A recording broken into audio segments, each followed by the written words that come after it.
Hi, this is Ellen McCauley at Pray It Off in Syracuse, New York. I just talked about the power in the name of Jesus.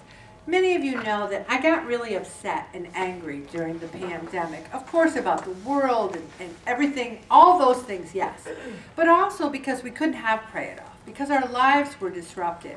And I also was mad because I felt like the momentum that many of us had was disrupted. And I felt like there was an easier way to be backsliding. And it's not like I stopped praying during the pandemic, but I think I stopped trusting and I was just mad and depressed and thinking, oh, here I go again, up and down, up and down, up and down. And I honestly think that a lot of people say this: I have a bad metabolism. I don't have any metabolism. I wish I had their metabolism. And I don't think we know enough about it. I don't think we know enough about what our bodies are doing. And let's try to learn a little bit more about it together tonight. One of the things to master your weight, it says to get moving. Now, my mother has done an enormously good job. She would probably kill me. Well, she was very high in weight. See, Mom, I didn't say the exact number. And she has lost a lot of weight. And by eating only 2 meals a day. She does the intermittent fasting that Mary was talking about. She eats breakfast and lunch and no dinner. And it worked extremely well. She's moving so much better. When I say moving, with her walker, because she's got bad arthritis, but she can't exercise. So what did she have to do? Really change those calories. So you can lose weight if you can't exercise, but you have to change the calories. But what if you can exercise? Then why aren't you? And everyone has excuses. Time, I can't, don't have time. But if you get moving, it does help your metabolism. If you build your strength, it does help your metabolism. Now, your basic metabolism, they call it BMR, basic metabolic rate, is the number of calories your body would burn if you stayed in bed all day, which is what many of us want to do, me included. And guess what?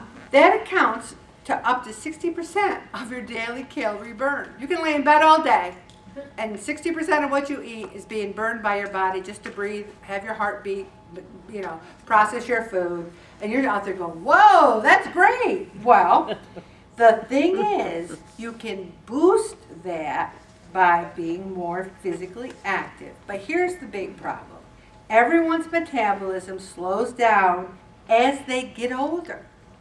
And even the young people in this group are getting older every day. And one day you'll be up here at 67 go, how did this happen? How am I 67? What? And then your metabolism. I can honestly say, a lot of men can say this. When they were in high school, they were thin, or in the service, they were thin, and then they struggled with their weight as they got older. There are people in this room, women, who never had a weight problem, had some children, got older, started having a weight problem. But then there are those of us who started having weight issues as children. And those of us who had weight issues as children, is it hereditary? Is it genetic? Is it nature? Is it nurture? I'm not saying it's harder. I'm saying it's harder to look towards your metabolism as with all these black and white answers. Because if your metabolism slows down as you get older and you lose muscle, and then if you lose weight, like if you're on a diet, if you lose weight, if you go from like 371 down to 182, your metabolism goes so slow because your body's saying, what are you doing? You've lost all that weight. I have to hang on to this food. And that is why we gain weight so much easier than we lose it, because our body just wants to be the same fat weight that we were. And it's interesting. It says a doctor can test your metabolism using a technique called indirect calorimetry. How do you say that word? No one's saying it. It could be calorimetry. calorimetry. But anyway, calorimetry. Has anyone ever had that? No. I mean, I'm still looking out at all these faces, and there's something we can test our metabolism. What about you nurses? You ever hear about it? All right, I think tomorrow we call up our doctor and say, I want a stinking indirect calorimetry test, and I want it now. Okay? The first person to have it, tell me, because I'm dying to know. It's a breath test that measures the amount of oxygen you inhale and carbon dioxide you exhale, and thus the number of calories your body burns at rest. I'm dying to know. Anyone else? I don't think you're as excited about it as I am. And I want everyone to be just as excited as I am. All right, to lose weight, first you cut the calories, and then you move more, you work out harder. So, here I am. I love yard work. Love it. So I'm at my mother's on Sunday. I'm in the front, and I'm digging weeds, and I'm planting tulip bulbs. And I did it for maybe, I don't know, would you say hour and a half? Yeah. Straight, on my knees, down there digging. Then I wanted to get up. And you know that commercial that says I've fallen and I can't get up? When I saw that commercial for the first time back when I was in my, I don't know, I could have been maybe 28, 29 when it first came out. I have to be honest with you, it's terrible to say. I thought it was kind of funny. They had that woman laying there, I'm falling, I can't get up. I mean, not funny that she fell, but just, I'm like, really? People fall, they can't get up? What? I could not get up. My leg had gone to sleep. I'm like on my hands and knees, and then I started crying because I thought, oh my gosh, I'm old, I can't get up. So then I kind of scooted over to the stairs and pushed myself up on the stairs, and then I turned my eyes to heaven and said, God is my witness. I'm going to work on my strength. I'm going to be able to get up, because I'm not going to ask a show of hands, but I bet you there's a few of us besides me in this room that if you were laying on that floor, you'd have a hard time getting up. And we're going to talk about that, and we're going to work on some exercises as time goes on together. And see, I told you that I couldn't get up. It's kind of embarrassing. I was embarrassed. I mean, my leg was asleep, but still. Also, stress less. And that's very important, especially if you're on the ground and you can't get up, because it tends to be very stressful when you're thinking, oh, I'm old, I can't get up. Okay. And then check your thyroid. I would have a thyroid test every day if I could, and there's never anything wrong with it, and it really ticks me off. Okay.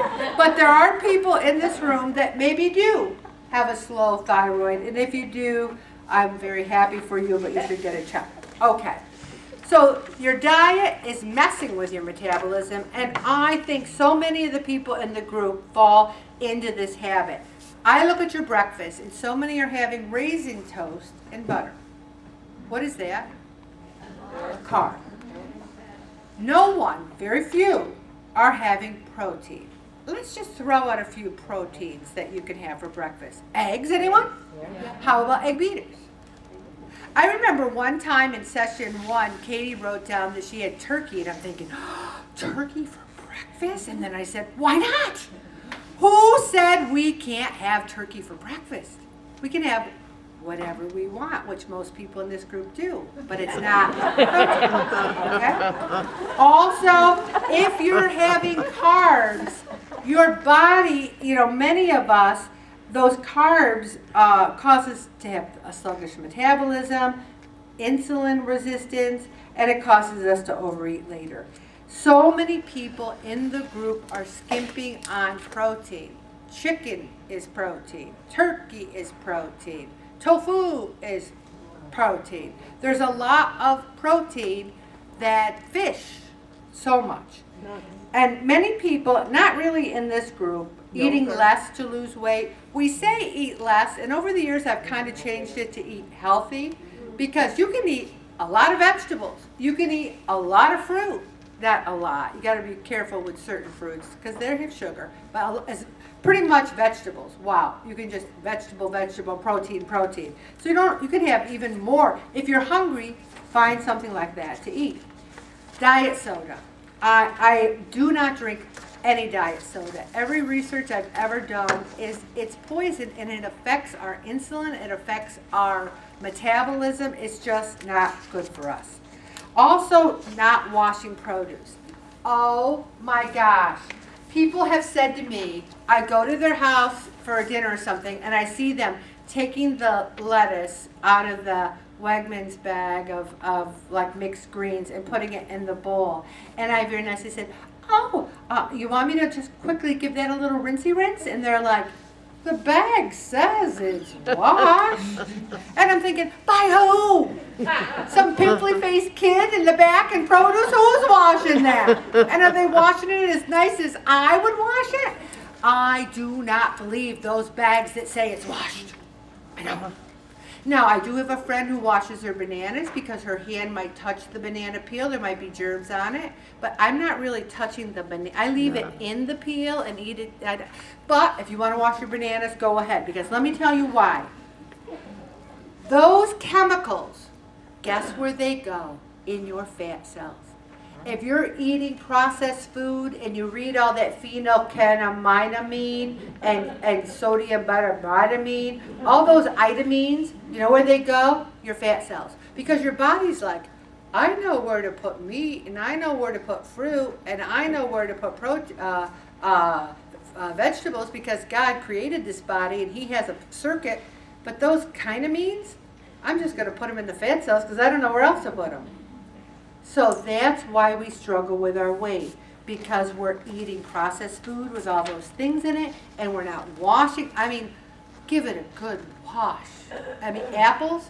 I'll see people like people bring in a bag of apples and they'll be on the conference room table in the kitchenette on the table, and they just reach in the bag, start chomping on it, and I'm like. I don't know, but does anyone else get skeeved by not washing their stuff? You gotta wash it. Some people are out there going, really? Yes. Okay, I'm gonna stop right there, Bob.